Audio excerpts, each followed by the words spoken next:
नमस्कार साथियों, स्वागत है आप सभी का हमारे YouTube चैनल स्मार्ट स्टडी 101 पर एंड मैं हूं दिव्या वर्मा। तो आज की class BA semester first drawing and painting के सभी विद्यार्थियों के लिए बहुत ही इम्पोर्टेंट रहने वाली है, इसलिए क्लास को एंड तक देखिएगा, एक भी पॉइंट स्किप मत कीजिएगा। और सभी विद्यार्थी ध्यान दें, चाहे आपने ड्राइंग सब्जेक्ट को मेजर में लिया है या फिर माइनर में लिया है, आपको सेम यही पेपर पढ़ना है। यानी आज की क्लास मेजर एंड माइनर सभी स्टूडेंट्स के लिए इम्पोर्टेंट रहने वाली है। तो प्लीज इस क्लास पर एंड तक बने रहिएगा और जैसे ही आप लोगों का एग्जाम होता है, जो आपका क्वेश्चन पेपर रहेगा वो हमें टेलीग्राम चैनल पर जरूर भेज दीजिएगा, ताकि आगे आने वाले जो आपके साथी हैं उनकी हेल्प की जा सके। तो यहाँ पर जो ड्राइंग एंड पेंटिंग का सिलेबस है, सबसे पहले हम उसे डिस्कस करेंगे। देन यहाँ पर कुछ इम्पोर्टेंट क्वेश्चंस हैं जो आपके एग्जाम पर्सपेक्टिव से बहुत ही इम्पोर्टेंट रहने वाले हैं।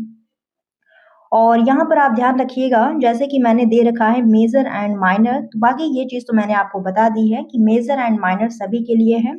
सब्जेक्ट आपका रहेगा ड्राइंग एंड पेंटिंग, और जो आपका टाइटल है इसे ध्यान रखिएगा, पेपर का नेम है हिस्ट्री ऑफ आर्ट, यानी आपको क्या पढ़ना है, कला का इतिहास। ठीक है। और यहाँ पर सबसे पहले हम बात करेंगे जो आपका सिलेबस है। वैसे मैंने आपको सिलेबस के बारे में ऑलरेडी बताया हुआ है, लेकिन कई सारे हमारे साथी हैं जो कब पढ़ते हैं, जब आप उनका एग्जाम आ जाता है। ठीक है, तो सिलेबस बताना यहाँ पर इसीलिए जरूरी हो जाता है। तो जो आपकी पहली यूनिट है, फर्स्ट यूनिट, इसमें आपको क्या पढ़ना रहेगा। अब इंग्लिश देखकर आप लोग डर मत जाइएगा, सारी चीजें आपको हिंदी में ही बताई जाएंगी। Primitive art with reference to Indian painting, outline of history of man and civilization with special reference to important culture, यानी कि आपको पढ़ना क्या है। तो ध्यान से यहाँ पर देखिएगा, प्री हिस्टोरिक पेंटिंग, जिसे हम हिंदी में कहते हैं प्रागैतिहासिक कालीन चित्रकला। ठीक है, प्री हिस्टोरिक पेंटिंग यानी प्रागैतिहासिक कालीन चित्रकला। नेक्स्ट हमें पढ़ना है इंडस वैली सिविलाइजेशन, यानी कि सिंधु घाटी सभ्यता। फिर हम पढ़ेंगे जोगीमारा केव्स, यानी जोगीमारा की गुफाओं को। देन यहाँ पर उदयगिरी एंड खंडगिरी केव्स, ये गुफाओं के ही नाम हैं। उदयगिरी की गुफाएं आपको पढ़नी है, खंडगिरी की पढ़नी है, और भाजा केव्स, नासिक केव्स, ये सारी क्या हैं, गुफाएं हैं। और ये सारी मैंने आपको ऑलरेडी कंप्लीट करवा दी हैं, वीडियो आपको चैनल पर मिल जाएगी। आगे बढ़ते हैं तो यहाँ पर आपकी आती है यूनिट सेकंड। इसमें बहुत ही इंपॉर्टेंट गुफा आपकी दी हुई अजंता की। अजंता से क्वेश्चन आना निश्चित है, इसलिए आप सभी लोग अजंता टॉपिक को बहुत ही केयरफुली हर एक पॉइंट को पढ़कर जाना है। देन यहाँ पर आती हैं सित्तन बासल की गुफाएं, बादामी की गुफाएं, सिगिरिया की गुफाएं एंड बाघ केव्स। ठीक है, ये आपकी हो गई। फिर यहाँ पर आती है यूनिट थर्ड। ठीक है, इसमें आपकी आएंगी एलिफेंटा केव्स, एलोरा केव्स और मॉडर्न पीरियड, यानी जो आपका मौर्य काल है। ठीक है, जो आपका मौर्य काल है वो आपको पढ़ना रहेगा, और सुंग पीरियड यानी सुंग काल। ठीक है, तो जो आपकी यूनिट थर्ड है, इसमें आपकी दो गुफाएं हो गई, एलिफेंटा केव्स, एलोरा केव्स, और फिर यहाँ पर आपका आ जाता है मौर्य काल और सुंग काल। देन यहाँ पर आपकी आती है यूनिट फोर्थ। यूनिट फोर्थ में आपको क्या पढ़ना है, तो गुप्त पीरियड। और गुप्त पीरियड में भी आपको पढ़ना क्या है, पर्टिकुलर कौन सा टॉपिक पढ़ना है, तो वो आपका रहेगा टेम्पल्स। ठीक है, गुप्त काल के जो मंदिर हैं आप जानते हैं, अगर आपने इससे पहले पढ़ रखा होगा, तो गुप्त काल के जो मंदिर हैं, यहीं से नागर शैली का विकास होता है। तो मंदिर बहुत ही इंपॉर्टेंट है गुप्त काल के, और कुछ मंदिर ऐसे हैं जिनसे संबंधित आपके पेपर में क्वेश्चन पूछा जा सकता है, तो वो सभी क्वेश्चन मैंने यहाँ पर इंक्लूड कर रखे हैं। अब बात आती है प्रश्नों की। ठीक है, और यहाँ पर सारी चीजें आपको बताई जाएंगी कि अगर इस प्रकार के क्वेश्चन पूछे जाएं तो उनका जो आंसर है आप किस तरीके से देंगे। आप फर्स्ट सेमेस्टर में ही, अभी आपको सारी चीजों के बारे में पता नहीं होता है कि कैसे आंसर लिखा जाता है, क्योंकि आप लोग 12th पास करके अभी आए हैं, नए नए हैं। तो यहाँ पर सारी चीजें आपको बताई जाएंगी, आपको परेशान होने की बिल्कुल भी जरूरत नहीं है। और जो आपका प्रीवियस ईयर का क्वेश्चन पेपर रहेगा वो भी मैं डिस्कस करूंगी। ठीक है, इससे आपको आइडिया लग जाएगा कि किस प्रकार के प्रश्न पूछे जाते हैं और टाइमिंग पेपर की क्या रहती है, और कितने क्वेश्चन हमको करने होते हैं, मार्क्स का जो है कितने मार्क्स का कौन सा प्रश्न रहता है, तो सारी चीजें आपको बताई जाएंगी। अब यहाँ पर जो आपके महत्वपूर्ण प्रश्न है, जिसमें पहला प्रश्न आता है आपका सबसे महत्वपूर्ण प्रश्न, अजंता गुफा की स्थिति, खोज व इसके जीर्णोद्धार को स्पष्ट कीजिए। अब जैसे ये क्वेश्चन आपसे पूछ लिया गया, तो इसका आंसर आप कैसे देंगे? सबसे पहले आप बताएंगे अजंता गुफा के बारे में कि ये गुफा कहाँ पर स्थित है, यहाँ से कौन सी नदी निकलती है, किस पहाड़ी पर ये बनी हुई है, तो ये सारी चीजें आप बताएंगे, वो हो जाएगी स्थिति। तो आप पहली हेडिंग क्या डालेंगे? अजंता गुफा की स्थिति। देन यहाँ पर आप अगली हेडिंग डालेंगे, यहाँ पर खोज, ठीक है, अजंता गुफा की खोज, ऐसे हेडिंग डालेंगे, केवल खोज नहीं, अजंता गुफाओं की खोज। अब खोज के बारे में जो भी चीजें आपको मैंने बताई हुई हैं वो सारी आप लिख देंगे। तो एक पेज का ये हो गया, 1 से 1.5 का, और 1 से 1.5 पेज का आपका ये हो जाएगा खोज। फिर इसका जो जीर्णोद्धार है, जीर्णोद्धार का मतलब है कि यहाँ पर जो चित्र बने थे उनकी, जैसे जो भी यात्रीगण जाते हैं वो क्या करते हैं, उनको हाथ से छूते हैं और उनको खुरस देते हैं, तो क्या है, जो चित्र हैं वो थोड़ा बहुत खराब होने लगे, उनका जो प्लास्टर है वो टूटने लगा है, तो उनका जो जीर्णोद्धार, जिसे हम कह सकते हैं रिपेयरिंग, ठीक है, तो वो कैसे की गई, सारी चीजें आपको यहाँ पर इस प्रकार से लिख देनी होंगी। और अंत में आपको क्या लिखना होगा? कंक्लूजन, ठीक है, कंक्लूजन आप लास्ट में देंगे। इस प्रकार से जो आपका आंसर है वो बहुत ही आराम से 4 से 5 पेज में आ जाएगा, ठीक है, 4 से 5 पेज में आपको लिखना ही होगा, ठीक है। 5 पेज अगर आप नहीं लिख पाते हैं तो 4 तो मिनिमम आपको करने ही होंगे। फिर आगे बढ़ते हैं, यहाँ पर अगला क्वेश्चन आपका आता है 2 नंबर, बादामी के शिलागृह मंदिरों में चित्रित चित्रों का वर्णन कीजिए। अब इन क्वेश्चंस के माध्यम से आपको समझना क्या है, जैसे यहाँ पर दिया है कि शिलागृह मंदिर, और आपने क्या पढ़ी है? बादामी की गुफाएं, तो वही चीज है, बादामी की गुफाएं कह लीजिए या फिर बादामी टेम्पल कह लीजिए, बादामी मंदिर कह लीजिए, सारी एक ही चीजें हैं, ठीक है, सारी एक ही चीजें हैं। तो जो बादामी की गुफाएं हैं वहां पर जो चित्र बने हुए हैं, जो भी चित्र बने हुए हैं उनका ब्यौरा आपको यहाँ पर लिखना है। और ध्यान दीजिएगा, सारे प्रश्न आपको हेडिंग वाइज ही करने हैं, ये आपके लॉन्ग क्वेश्चन हैं, हेडिंग वाइज नहीं करेंगे तो आप जो मैटर लिखते हैं वो लिख ही नहीं पाएंगे। 1 पेज, 1.5 पेज, 2 पेज लिखने के बाद आपकी समझ में ही नहीं आएगा कि आगे मैं लिखूं क्या, ठीक है, क्या लिखूं इसके आगे। तो ये चीज आपको ध्यान रखनी है, हेडिंग्स आपको डालकर ही ये आंसर देने हैं। आगे बढ़ते हैं, आपका 3 नंबर क्वेश्चन आता है, बाघ गुफा चित्रों के बारे में विस्तार से लिखिए। अब यहाँ पर बाघ गुफा के चित्र पूछे गए हैं, तो केवल आपको चित्र नहीं लिखने हैं, आप पूरा पढ़कर जाइए और बाघ गुफा की स्थिति क्या है, यहाँ से कौन सी नदी निकलती है, कौन सी पहाड़ी पर ये गुफाएं स्थित हैं, इनकी क्या विशेषताएं हैं, इनके जो चित्र हैं उनकी क्या विशेषताएं हैं, कौन कौन से चित्र यहाँ पर प्राप्त हुए हैं, इसके आसपास की जो गुफाएं हैं, ये सारी चीजें आप लिख सकते हैं, ठीक है। केवल आपको चित्रों के बारे में पूछा जा रहा है तो ऐसा नहीं करना है कि केवल चित्रों के बारे में ही लिख दिया। इसकी खोज किसने की? जो बादामी की गुफाएं, सारी चीजें यहाँ पर आपको लिखनी है। आगे बढ़ते हैं, 4 नंबर क्वेश्चन, जोगी मारा गुफा कहाँ पर स्थित है? ठीक है, जोगी मारा गुफा कहाँ पर स्थित है? तो पहली हेडिंग आपकी बनेगी जोगी मारा गुफा की स्थिति। फिर है गुफा की पेंटिंग तथा कलाकारों का वर्णन कीजिए। अब यहाँ पर जोगी मारा की गुफा में जो चित्र प्राप्त हुए हैं आप उनके बारे में लिखेंगे, ठीक है। कलाकारों का वर्णन कीजिए, कलाकारों ने किस प्रकार से चित्र बनाए हैं। बाकी यहाँ पर जो चित्र बनाए गए हैं उन कलाकारों का तो कोई वर्णन नहीं है, लेकिन मैंने आपको पढ़ाया है कि यहाँ पर एक सुतनुका नामक दासी थी। देवदीन और सुतनुका की जो कहानी है वो जोगी मारा की गुफाओं से जुड़ी हुई है, तो ऐसा माना जाता है कि इन दोनों ने ही यहाँ पर जो कलाकारी का काम है वो किया होगा। ये लिख सकते हैं। जोगी मारा की जो प्रतिलिपियां हैं बनाई गई हैं उनके बारे में आप लिख सकते हैं। तो इस तरीके से आपको आंसर देना रहेगा। नेक्स्ट हम बढ़ेंगे तो अगला क्वेश्चन आता है जो आपकी सिंधु घाटी सभ्यता उससे क्वेश्चन है। यहाँ पर पूछा गया है कि मोहनजोदड़ो को मृतकों का टीला क्यों कहा जाता है, विस्तार से समझाइए। और ये क्वेश्चन कई बार पूछा गया है, यह आपका इंपॉर्टेंट क्वेश्चन है, इसे पढ़कर जाइएगा, पूछा जा सकता है। कि जो आपका मोहनजोदड़ो नगर है, इसे मृतकों का टीला क्यों कहते हैं? विस्तार से समझाइए।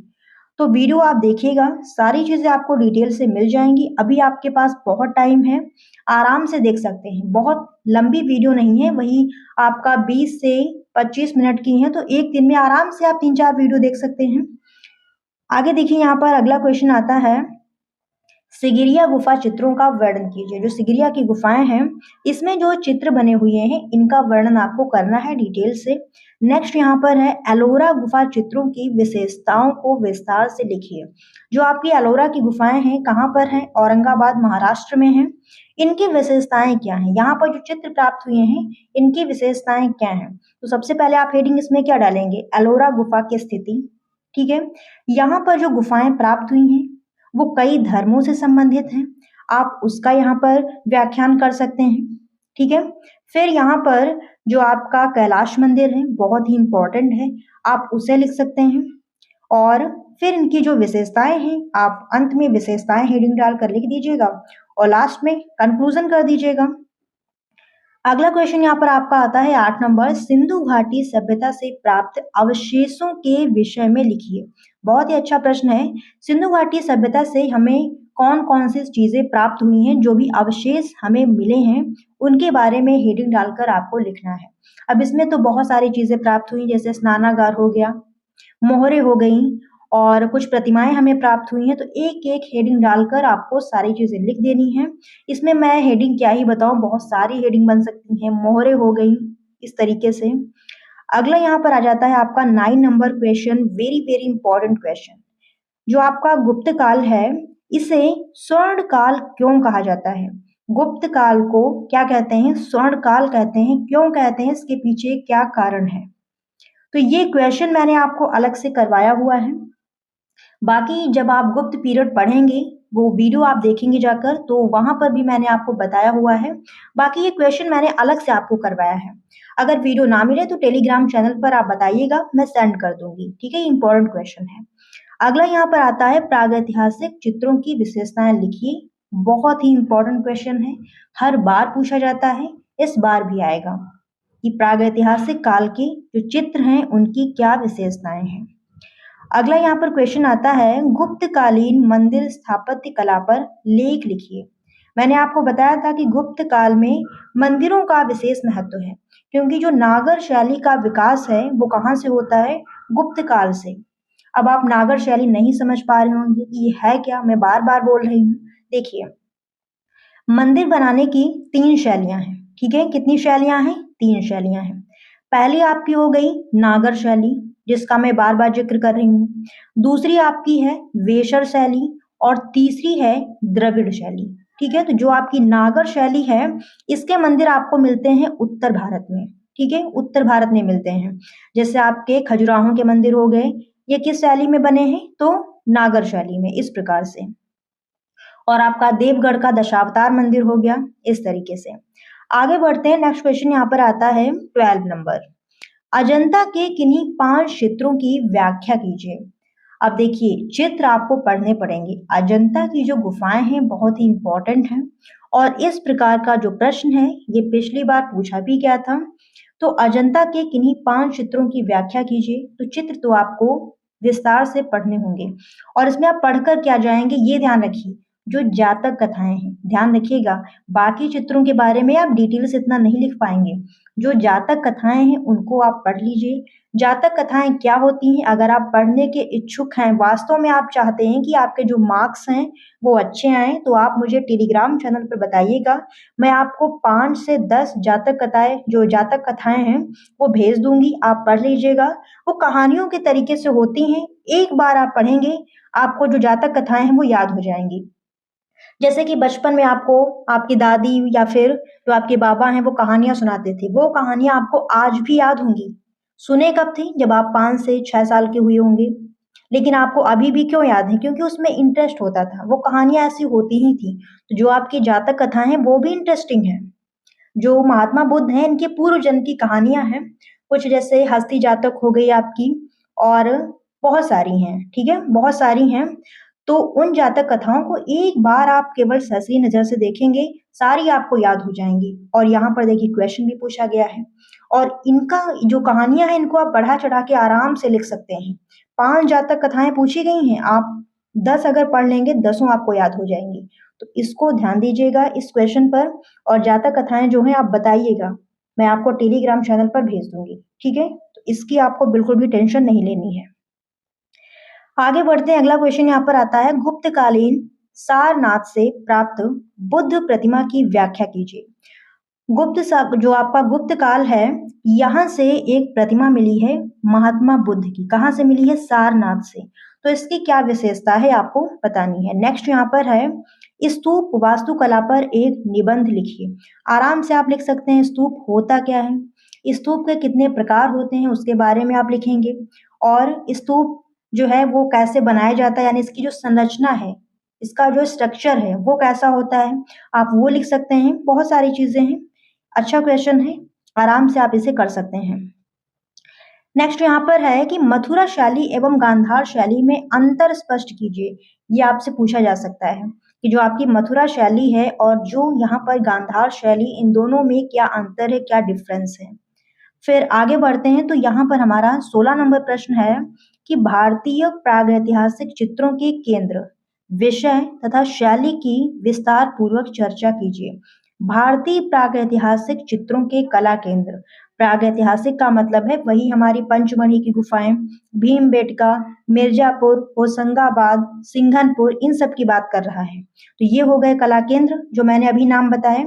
और विषय का मतलब है कि जो प्रागैतिहासिक काल के चित्र बने हैं उनके क्या विषय हैं। विषय मतलब होता है टाइटल, क्या चीज उसमें बनाई गई है। तो आपने देखा है कहीं बारहसिंघा का शिकार हो रहा है, यानी शिकार से संबंधित चित्र बने हैं, आप हेडिंग डालकर लिखेंगे।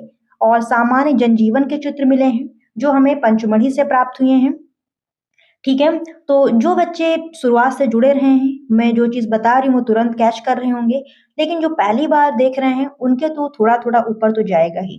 अब मैं बता रही हूँ पंचमढ़ी, तो उनको जो शब्द है ये नया लग रहा होगा कि भाई पंचमढ़ी क्या है, ये कौन सा हथियार है। तो भाई ये हथियार नहीं है, ये एक स्थान है, ठीक है।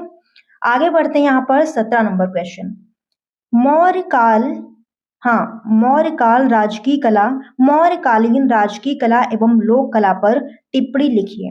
यहाँ पर जो मौर्यकालीन कला है, राजकीय कला या फिर कला कह लीजिए, और जो लोक कला है, इस पर आपको टिप्पणी करनी है। अब देखिए सभी बच्चे ध्यान देंगे, कुछ क्वेश्चन आपके इस प्रकार के भी आएंगे टिप्पणी करने वाले, जिसे हम लघु निबंध भी कह सकते हैं। जैसे कि एक क्वेश्चन आएगा कि निम्नलिखित में से 2 पर टिप्पणी कीजिए, या फिर निम्नलिखित में से 3 पर टिप्पणी कीजिए, ठीक है। और इस प्रकार से आपके 4-5 क्वेश्चन दिए होंगे, या फिर आपको ऑप्शन नहीं देगा, सीधे आपसे बोलेगा निम्नलिखित पर टिप्पणी कीजिए। तो टिप्पणी वाले क्वेश्चन भी आते हैं जिसमें जैसे आपसे पूछा जा सकता है, भीमबेटका पर संक्षिप्त टिप्पणी लिखिए, यानी जो हमारी भीमबेटका की गुफाएं हैं इनके बारे में आपको शॉर्ट में लिखना है, ठीक है। अगला क्वेश्चन यहाँ पर, पंचमढ़ी पर संक्षिप्त टिप्पणी लिखिए। ये दोनों हमारी क्या है, प्रागैतिहासिक कालीन गुफाएं हैं। आगे यहाँ पर लोथल या मोहनजोदड़ो पर संक्षिप्त टिप्पणी लिखिए। इस प्रकार से भी क्वेश्चन पूछेगा कि टिप्पणी के अंदर भी आपको ऑप्शन दे देगा, या फिर आप लोथल पर लिखिए या आप मोहनजोदड़ो पर लिखिए। फिर यहाँ पर अगला क्वेश्चन यहाँ पर आता है 4th नंबर, अशोक स्तंभ सारनाथ पर संक्षिप्त टिप्पणी लिखिए। जो हमारा अशोक स्तंभ है आप सभी जानते हैं इसे ही, जो आपका सिक्का है उसके पीछे जो चिन्ह बना होता है जिसमें 4 शेर के मुख होते हैं, जिसमें चौथा आपको दिखाई नहीं देता है, 3 ही दिखाई देते हैं, जिसे हम अशोक की लाट भी कहते हैं, वही है अशोक स्तंभ। तो इसके बारे में आपको संक्षिप्त टिप्पणी लिखनी है। आगे बढ़ेंगे तो अगला क्वेश्चन यहाँ पर आएगा, एलोरा स्थित कैलाश मंदिर पर संक्षिप्त टिप्पणी लिखिए। अब अभी हमने एलोरा का जो जिक्र इससे पहले भी किया था, तो क्वेश्चन आपके रिपीट होंगे, आपको लगेगा कि अरे यही तो क्वेश्चन मैंने इससे ऊपर लिखा था, सेम वही नीचे भी पूछा जा रहा है, तो ऐसे ही आएंगे, ठीक है, ऐसे ही आएंगे। अगला यहाँ पर है, देवगढ़ के दशावतार मंदिर पर संक्षिप्त टिप्पणी लिखिए। आपका जो देवगढ़ का दशावतार मंदिर है ये इंपॉर्टेंट है, ये जो मंदिर है इससे संबंधित क्वेश्चन पूछा जा सकता है। इसे तैयार करके जाइएगा। जैसे आपका कैलाश मंदिर हो गया, देवगढ़ का दशावतार मंदिर हो गया, तो ये कुछ ऐसे टॉपिक हैं जो आपके लिए इम्पोर्टेंट हैं, इन्हें आप तैयार करके जाइएगा। बाकी ये सारे क्वेश्चन थे आपके टिप्पणी वाले यानी लघु निबंध वाले। अब थोड़ी और इम्पोर्टेंट चीजें हैं वो भी मैं आपको बता देती हूँ। जो आपका क्वेश्चन पेपर रहेगा उसमें प्रश्न कैसे होंगे, तो एक बार समझ लीजिए आप लोग। देखिए, आपका जो क्वेश्चन पेपर है वो 2 खंडों में डिवाइड होगा, ठीक है? 2 खंडों में डिवाइड होगा, यानी खंड ए और खंड बी। जो आपका खंड ए रहेगा, एक सेकंड, जो आपका खंड ए रहेगा इसमें आपके 2 प्रश्न होंगे। एक प्रश्न ये हो गया और एक प्रश्न ये हो गया। इन दोनों में से आपको एक प्रश्न करना है। ध्यान रखिएगा, इन दोनों में से चाहे आप ये प्रश्न करें, चाहे आप ये प्रश्न करें। और ये प्रश्न आपका होगा 20 नंबर का। ध्यान रखिएगा, ये प्रश्न आपका होगा 20 नंबर का। फिर नीचे आपका आएगा खंड बी, ठीक है? खंड बी या फिर खंड बा। इसमें आपके 8 प्रश्न होंगे। कितने होंगे? 8 प्रश्न। और इन 8 प्रश्नों में से आपको कितने प्रश्न करने हैं? केवल 3 प्रश्न। ध्यान रखिएगा, केवल 3 प्रश्न। और ये 3 प्रश्न कितने कितने नंबर के होंगे? तो 15-15 नंबर के, ठीक है? 15-15 नंबर के आपको 3 प्रश्न ये करने हैं और 20 नंबर का आपको खंड आ से एक प्रश्न ये करना है। इस प्रकार से आपको टोटल 75 मार्क्स का आपका जो क्वेश्चन पेपर है वो हो जाएगा। तो इस चीज को थोड़ा सा ध्यान रखिएगा। बाकी क्वेश्चन पेपर भी हम डिस्कस करेंगे तो वहां पर भी समझ लेंगे कि जो पेपर का पैटर्न है वो कैसा है, किस प्रकार से प्रश्न पूछे जाते हैं। तो आज के लिए बस यहीं तक। अगर ये क्लास आपको पसंद आई हो तो प्लीज दोस्तों वीडियो को लाइक शेयर जरूर कीजिएगा एंड चैनल पर नए हो तो सब्सक्राइब भी कर लीजिएगा। और यदि आपने अभी तक हमारे व्हाट्सएप एंड टेलीग्राम चैनल को ज्वाइन नहीं किया है तो लिंक आपको वीडियो के कमेंट बॉक्स में मिल जाएगी, वहां से जाकर आप ज्वाइन कर सकते हैं। और बहुत जल्द हम मिलते हैं किसी नेक्स्ट क्लास में। तब तक के लिए धन्यवाद साथियों। जय हिंद।